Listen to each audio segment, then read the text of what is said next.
جو ایمان لائے اسے مومن کہتے ہیں, جو اس کے اپوزٹ معنی آتے ہیں کافر, جو نہیں مانے اسے کافر کہتے ہیں.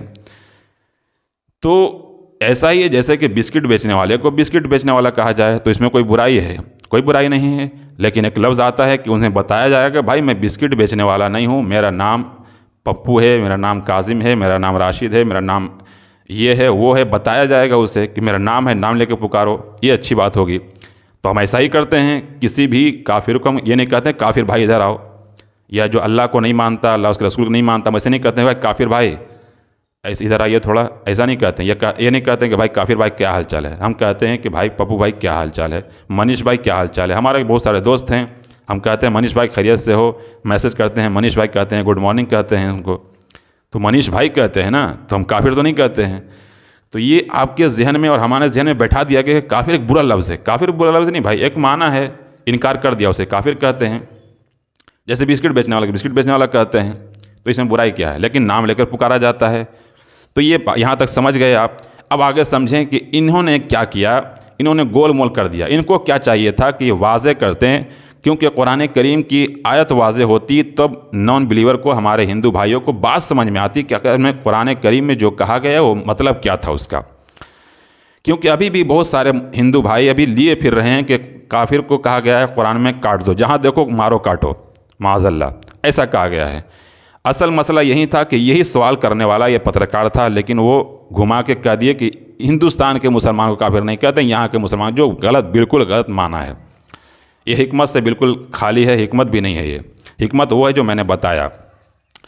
اب کافر کا کہنے کے بعد یہ سوال ہوتا ہے کہ قرآن میں کہا گیا ہے کافروں کو جہاں دیکھو مارو. اب انہیں سمجھانے کی ضرورت تھی, بھائی یہ آپ غلط سمجھ رہے ہو, اور جس نے بھی آپ کو یوٹیوب پہ سمجھایا ہے, سوشل میڈیا پہ سمجھایا ہے, غلط سمجھایا ہے, آدھی بات سمجھایا ہے. دیکھیں ایک سیاق و سباق ہوتا ہے. قرآن جو اترا ہے وہ لفظ بہت سارے معنی رکھتا ہے, آگے پیچھے دائیں بائیں یا پھر دوسری جگہ. تفسیر قرآن کی کہتے ہیں کہ تفسیر یا تو اسی آیت میں نیچے مل جائے گی آجو باجو میں, یا پھر اگر وہاں نہیں ہے تو دوسری آیت میں مل جائے گا, یعنی اسی ٹائپ کی آیت دوسری جگہ ہوگی, وہاں سے پتہ چلے گا کہ نہیں یار اس کا مطلب یہ تھا. یہاں شارٹ میں بیان کیا گیا, یہاں تفصیل بیان کیا گیا ہے, یعنی فل بیان کیا گیا ہے.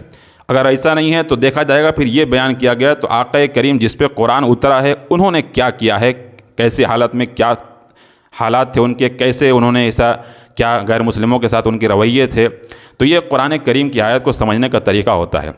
تو ہم جب دیکھتے ہیں کہ قرآن کہتا ہے کہ کافروں کو جہاں دیکھو مارو, اور یہاں حضور کو دیکھ رہے ہیں کہ طائف میں جا رہے ہیں, کافروں کے پاس جا رہے ہیں, ان کا معاملات لین دین ہو رہا ہے. جب انتقال کر رہے ہیں تو یہودیوں کے پاس جو کافر ہے ان کے پاس ان کا زرہ ہے, ان کے پیسے باقی ہیں. ہم دیکھ رہے ہیں کہ یہ کافروں سے کہہ رہے ہیں کہ یار جو کافر غلام ہے ان کے پاس, کافر کے پاس حضرت بلال ہیں, ان سے کہا جا رہا ہے کہ بھائی اس کو چھوڑ دو, یہ انسان ہے, جانوروں کی طرح تم اس سے کام لیتے ہو, میں اس سے خریدتا ہوں, خرید کر آزاد کر دیتے ہیں. یہ سارا چیز جب دکھائی دیتا ہے تو پتہ چلتا ہے کہ کافروں سے معاملات کرنا, کافروں کے ساتھ رہن سہنا, دوستی کرنا سب صحیح ہے. پھر یہ کہا گیا کہ مارو جہاں دیکھو, تو مطلب یہ ہے کہ بھائی جب صحابہ کرام پہ ظلم کیا جا رہا تھا, ستایا جا رہا تھا, جب صرف کلمہ پڑھنے پہ مارا جا رہا تھا, پتھر پہ لٹایا جا رہا تھا, گھسیٹا جا رہا تھا, تو اس وقت کہا جا رہا تھا صبر کرو, صبر کرو, صبر کرو. لیکن جب صبر کا باندھ ٹوٹا تو کہا کہ اب اگر کوئی مٹ بھیڑ ہو جائے, اب اگر مارنے آ جائے بلا وجہ کے, تو اب تم بھی ہاتھ کھول سکتے ہو. تو یہ تھا, اب جہاں کہیں بھی ملیں, اب وہ مارنا چاہیں آپ کو تو آپ بھی ہاتھ کھول سکتے ہو, یہ اس کا مطلب تھا. یا پھر جنگ میں اگر سامنے آ گئے ہیں تو انہیں مارنے کا حکم تھا. اب کہیں گے کیسے پتہ چلا آپ کو, تو بھائی ہم دیکھتے ہیں کہ حضور کے معاملات کیسے ہیں. اگر ایسا ہوتا کہ ہندو کو, غیر مسلموں کو یا کافروں کو مارنے کا حکم ہے ہر کافر کو, تو پھر ہوتا کہ حضور معاملات ہی نہیں کرتے اس کے ساتھ. لیکن دیکھ رہے ہیں کہ مکہ میں آتے ہیں, لاکھوں کی تعداد میں آتے ہیں, صحابہ کہتے ہیں حضور یہ کافر ہے, انہوں نے ہمارے چچا کو مارا تھا, آپ کے چچا کو مارا تھا, ان کے بھائی کو مارا تھا. حضور فرماتے ہیں معاف کر دو. اگر ایسا ہوتا کہ کاٹو مارو تو مارتے, لیکن حضور نے کہا نہیں, معاف کرو, ختم کرو معاملہ. کہا حضور کافر ہے, کہا چلو کوئی بھی رہے, جو جہاں پناہ میں رہ جائے اسے معافی ہے, چھوڑو ہٹاؤ, معاملات ختم. اسی طریقے سے حضور اکرم صلی اللہ علیہ وسلم کہہ رہے ہیں کہ کافر کا اگر بچہ ہے اسے چھیڑنا بھی نہیں ہے, ان کے کھیتی کو کاٹنا نہیں ہے, عورتوں کو کچھ نہیں چھیڑنا ہے, صرف جو جنگ کے میدان میں آ جائے ان سے لڑنا ہے، بقیہ جو گھر میں بیٹھے ہوں بوڑھے بزرگ انہیں بھی چھیڑنا نہیں ہے۔ یہ الگ بات ہے کہ ایک دنیا میں ایک طبقہ ہے جو آج بچے عورتوں سبھی کے اوپر بم گرا رہا ہے، لیکن پوری دنیا جاہل اور قوم بنی بیٹھی ہے اور اسے کچھ نہیں کہہ رہی ہے۔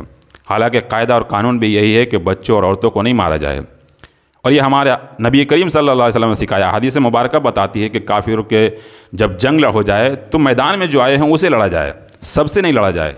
تو میرے بھائی سمجھنے کی بات یہ ہے کہ ہر جگہ ہر کسی کو مارنے کا حکم نہیں ہے۔ یہ جو غلط بیان کیا گیا ہے نا، آگے پیچھے سیاق و سباق دیکھیں کہ وہ جنگ کی باتیں چل رہی ہے، اور آپ اور جانتے ہیں کہ کوئی ملک ہم پہ چڑھائی کر دے تو اس کو مارنے کے لیے کہا جائے گا نا کہ مار کے کھدیڑو بھگاؤ، تھوڑا کہا جائے گا با پیار سے بلاؤ آؤ آؤ چائے پیو آ کے، نہیں، جب جنگ ہو رہی ہے تو جنگ ہوگی نا۔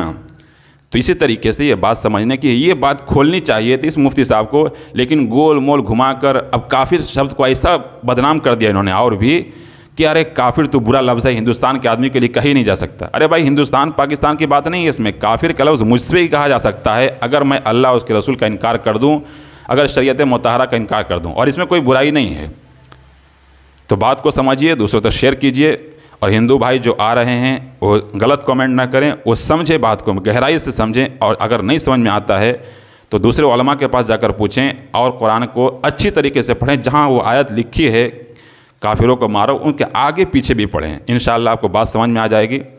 جن کو یہ بات سمجھ میں آئی ہو وہ آگے شیئر کر دے دوسرے بھائیوں تک، اور اس مفتی صاحب سے میں گزارش کروں گا کہ بھائی صاحب آپ غلط بیانی نہ کیا کریں، واللہ حکمت الگ چیز ہوتی ہے، غلط بیانی الگ چیز ہوتی ہے۔